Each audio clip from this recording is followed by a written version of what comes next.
Hello， 大家好，欢迎来到 AI 办公赋能课堂，我是本次的课程老师张伟崇。本节课呢，我们来学习用 AI 帮你撰写汇报、策划、手册等各类文档。那么相信无论作为一个大学生还是职场人，我们经常呢都需要涉及到内容创作等等相关的工作跟事项。比如说对于职场人来说，他经常呢需要写方案、工作汇报、发言稿、发工作的邮件，或者呢撰写一些 SOP 的手册。那么这一些呢，我们都把它统称为内容的创作。那么对于很多人来说，没有相关的经验，不知道怎么来做，或者说每次呢都需要花很多的时间才能够把这个事情呢给做好。现在呢给大家推荐一个 AI 工具，能够大大的提升大家内容创作的效率。那么之前呢，大家可能听过 ChatGPT， 但是呢 ChatGPT 需要有魔法上网才能够使用，所以呢今天给大家推荐一个非常好用的国产软件，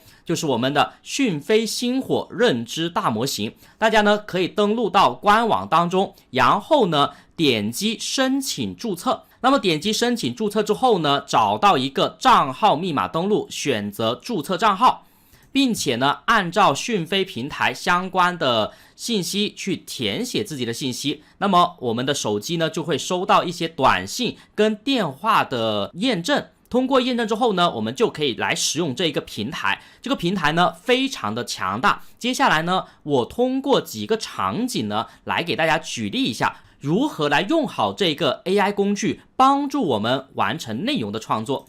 接下来呢，我们来看第一个场景，工作汇报。有一些人呢之前也用过类似的工具，但是呢在提问方面不得要领。他直接呢是问这一个 AI帮我写一个6月份的工作总结。这个时候呢 AI 它也会返回一些答案，但是呢大概率这些结果呢跟自己想要的会有比较大的出入。所以呢大家可能会觉得这个 AI 工具不好用。其实呢本质上是因为我们自己发出的指令不清楚，导致 AI 生成给我们的内容呢也不是我们所满意的。所以在这里面呢，我要教给大家一个非常好用的提问框架，基本上呢能够适用于80%以上的内容创作。通常而言呢，一个完整的指令需要包含4个要素。首先第一个呢，设定身份。你要先让他扮演一个角色，让他知道他是谁。然后呢，你要给他发出一个指令，知道他现在呢要做什么，我们把它称之为任务简述。那么第三个呢，你要跟他同步一下你做这个事情相关的背景、目标以及事项，让他返回来的内容呢跟我们是有强相关的。那么最后呢，我们可以指定一些输出的要求，包括像字数、回复的格式等等等等。如果把这4个要素呢简化一下，其实呢也得到了一个提问的公式：你是谁？你要做什么？你现在呢有什么？以及需要它输出什么？接下来呢给大家举一些例子，比如说在设定身份当中，我们可以这样说：你现在呢是有10年医疗行业工作经验的商务经理。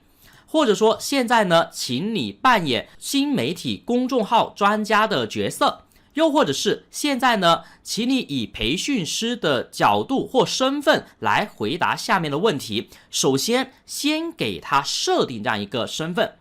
第二个呢，任务简述。你现在呢要做什么事情？比如说你现在呢要写一份医疗行业的工作汇报，你现在呢要做一个电商行业的竞品分析，或者说你现在呢要做一个 AI 智能办公相关的培训调研问卷。先让他知道他接下来呢要做的动作是什么，然后呢我们需要把相关的背景呢也同步给他。比如说你现在呢要做一个工作汇报，那你要告诉他你主要负责的工作有哪一些，并且呢取得了什么样的结果，在下一步呢有什么样的计划。这里面呢我们不需要说的非常的详细，只需要简述一下就可以了，然后呢让这个工作交给 AI 来完成。又或者是你要跟他同步一下，你现在呢是什么样的行业，要做的竞品调研呢是什么公司，有什么样的目的，以及最终希望得到的结果是什么。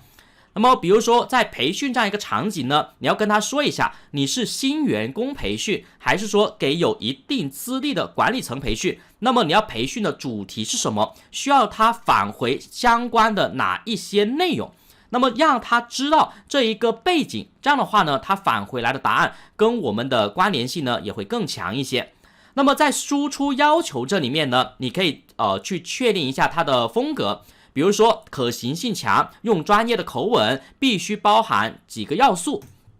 或者说字数的要求，比如说字数呢在1500字左右啊，这个标题呢在12个字以内。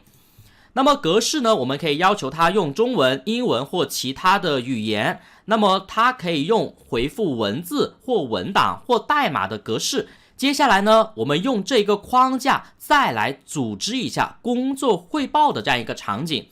比如说现在呢，你是一个有8年医疗行业从业经验的销售部经理，让他知道你是谁。现在呢，你要制定一份渠道开发的工作计划。第3个呢是背景说明，这一个工作计划呢，目标是为了培育新的渠道。第3个呢是背景说明，这一份工作计划目标呢是为了开发新的渠道，提高营业额。渠道开发计划呢需要包含工作目标、区域市场分析、渠道选择标准、实施的计划。最后呢，我们还可以增加一些输出的指令，比如说在输出的内容风格上要偏严谨，可落地性强，并且呢有详细的数据跟内容支撑，字数要求呢在3000字左右。我们把这个指令发给 AI 来看一下，它此时此刻会返回什么样的结果给到我们呢？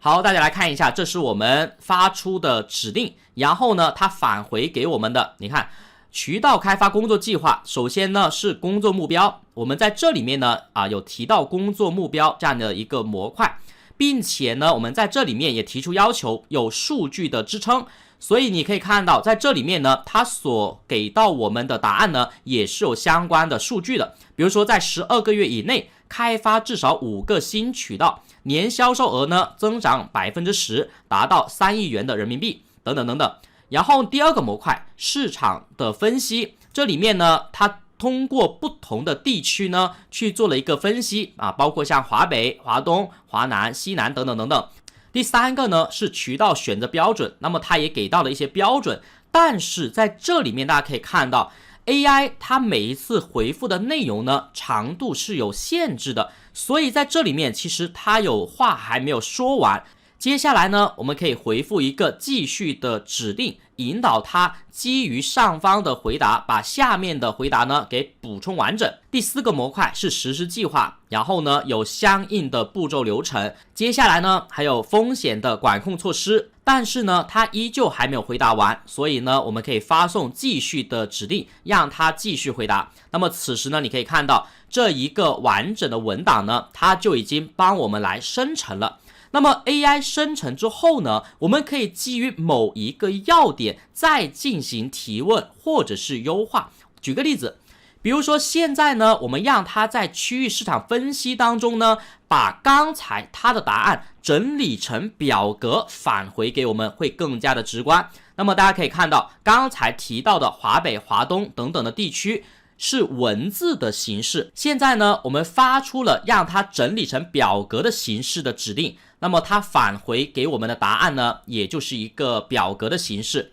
当然我们还可以基于某一个要点呢继续来发问，比如说在渠道选择标准这里面呢，我希望它能够用清单的形式返回给我，这样的话呢方便我给到其他人去做打勾跟检验。这个时候呢它返回给我们的几个要点，那么为了让这个更加直观，我现在呢希望它把这一个内容呢整理成表格的形式返回来。好，你看基于这10个要点，它返回来的这个表格，那么通过这样一步一步的引导，就能够让 AI 生成跟我们相关性比较强，而且呢符合我们自己预期的一个内容。所以呢通过这个案例，大家也知道 AI 的回答呢它是无法一次到位的，我们需要经过不同的调教，包括像发送继续的指令，引导它接上面的话去完成后面内容的补充，或者是对于某一个模块进行更加细分的提问引导，或者是让它用不同的格式呢返回给我们答案。那么接下来呢，我们用 AI 工具呢为大家来实际演示一下整体的效果。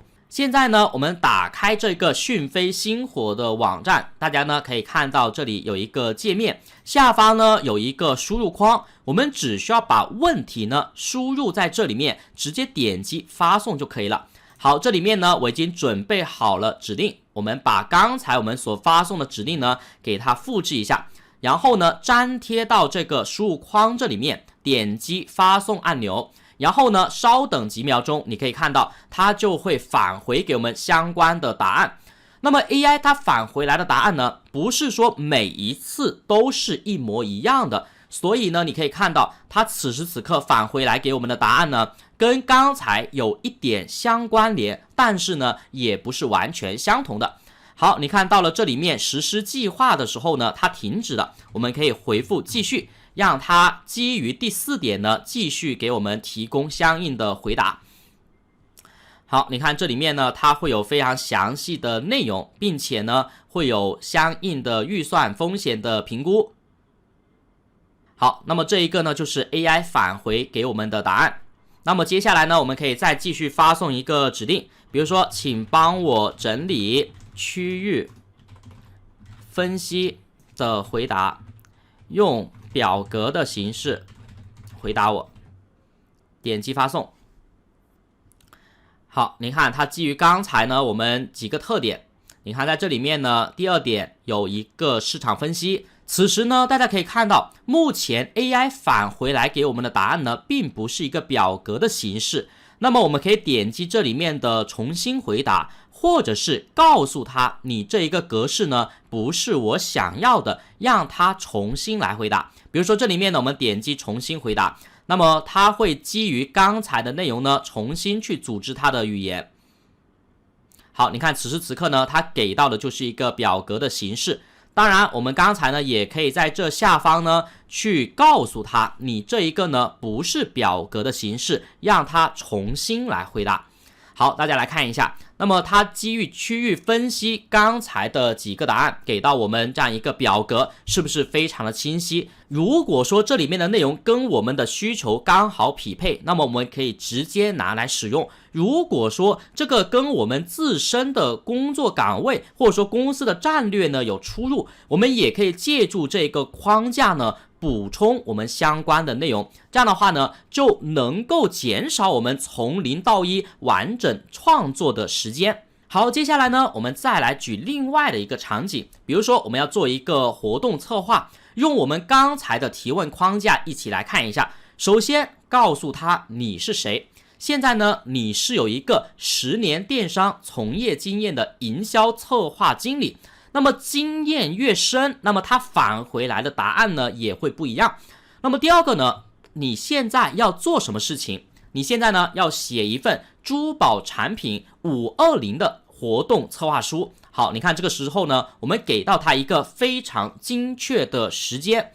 好，现在呢我们要给它同步一下背景的说明，你这个珠宝核心受众是哪一些人群，以前主要营销的渠道包括哪一些平台，让它基于这样一些要点呢去给到我们答案。最后呢我们可以补充一些要求的说明，首先要有落地性强，并且呢有具体的目标、流程、费用的预算，字数呢在1500字左右。好，我们来看一下此时此刻 AI 返回来给我们的答案。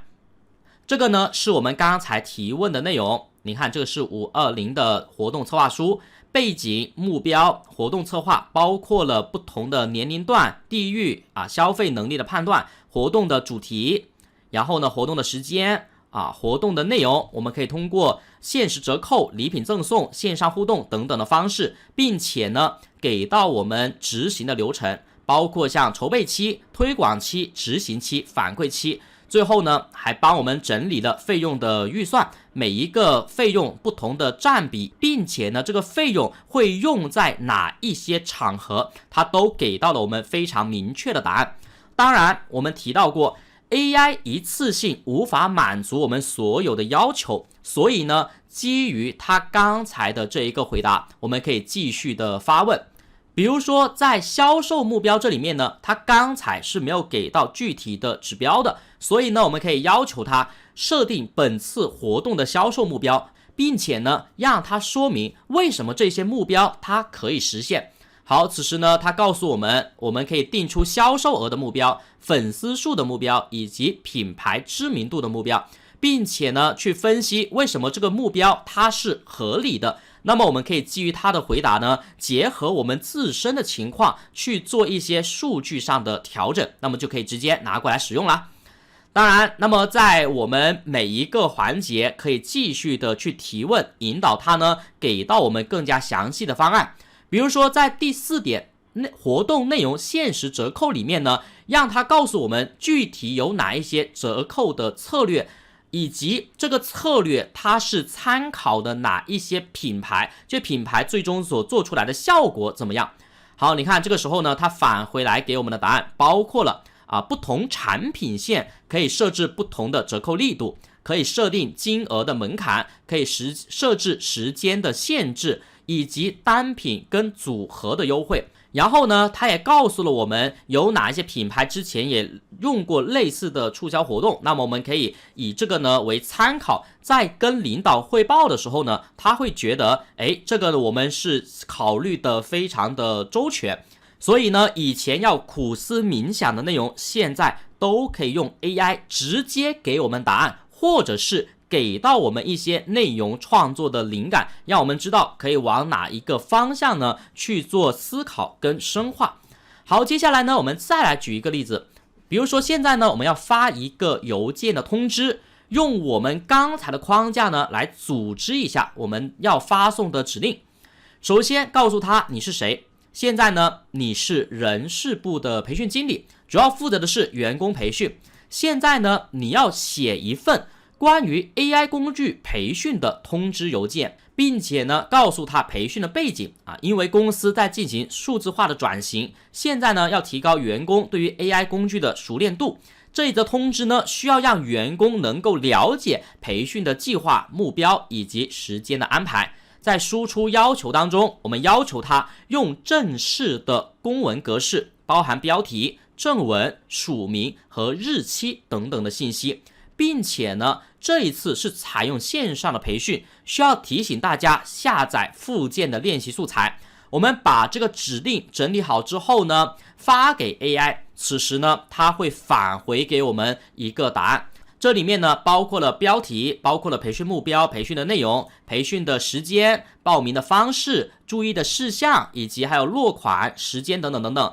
那么这里面呢，我们是可以把它的框架拿过来，根据我们自身的内容去填补跟修改一个信息。以前你可能写这个邮件需要花30分钟的时间，但是在 AI 的加持之下呢，可能5分钟就能够搞定。所以呢 AI 它能够帮助我们在内容创作层面呢，大大的提高工作的效率。当然在这里面呢，也要跟大家分享一句话，很多时候呢 AI 它能够给你提供多少有价值的内容，关键在于你提问的质量，你能不能够想清楚你自己到底要什么，然后呢通过清晰的表述把你的指令呢告诉 AI， 从而呢获得我们想要的答案。好啦，以上呢就是本节课给大家分享的关于用 AI 完成内容创作的方法。其实呢，我们最核心的就是讲到了一个提问的指令与框架，大家呢可以基于这个框架，结合自身的工作场景，再做一些练习吧。好了，那么以上呢就是我们本节课的内容，你都学会了吗？